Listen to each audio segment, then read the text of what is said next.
Here we are at the Winnacungue Native American village at Waterloo Village, very close to Waterloo Village.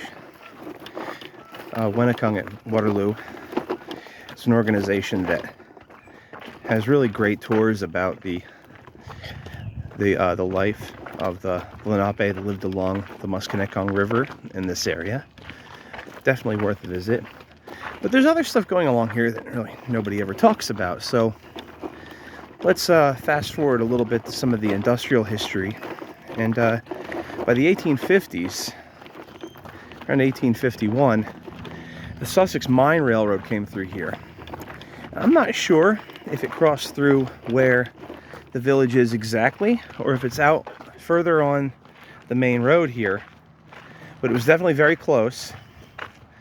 And so, until they created the regular Sussex Railroad, the Sussex Mine Railroad followed. It was a mule-drawn railroad. Used gravity to a degree from the Andover mines, right, Ev? Some rocks, okay. It used gravity to a degree, and then it was mule-drawn to get back, get the cars back to the mines. So that was over in this area, and you'll see some of the grades are pretty level for that. One of the interesting points I'd like to bring up is I met and spoke with Kevin Wright, late historian that was involved in a lot of great New Jersey stuff. He wrote about the Morris Canal. He wrote about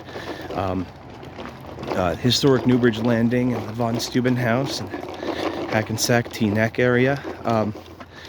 But he was involved with an excavation here, and he said that some of this area that we're now walking through was actually a colonial cemetery right through here, and that part of this entrance to the Native American village is actually built on what was not only a colonial cemetery but also a Native American burial ground.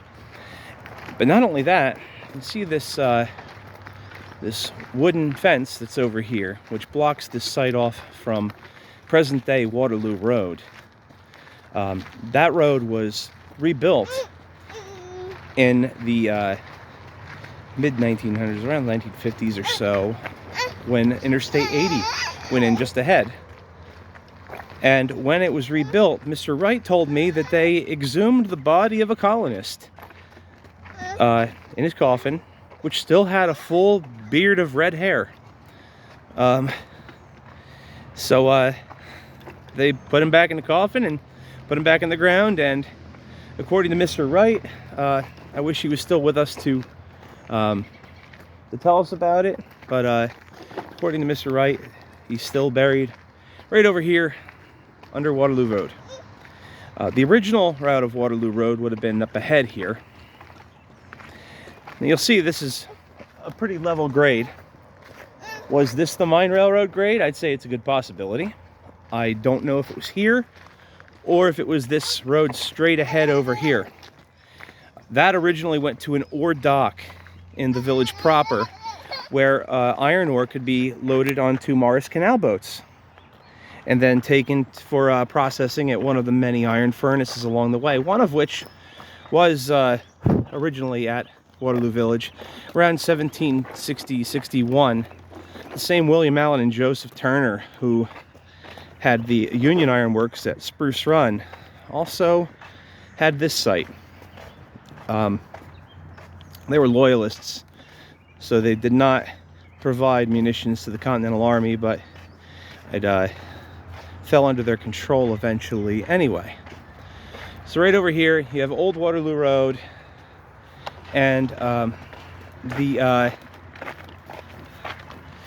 railroad either had to have followed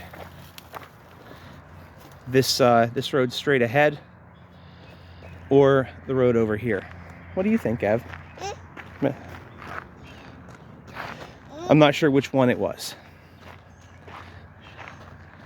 But eventually that was replaced by the Sussex Railroad, which became Sussex Branch of the Lackawanna. Now, the main line of that was, of course, over on the other side of Waterloo Lake here. This was also home to an ice house industry. There's another smaller dam right over here, not the main one for Waterloo.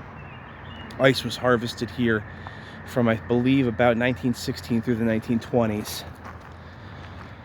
But the railroad came in. Even after it was a locomotive railroad, for a time, a spur was maintained to the village to serve the iron industry's connection to the Morris Canal. So, anyway, there's a little history. It's kind of obscure on transportation at the east end of Waterloo Village. Thanks for watching, and Ev, can you wave bye? No? Okay.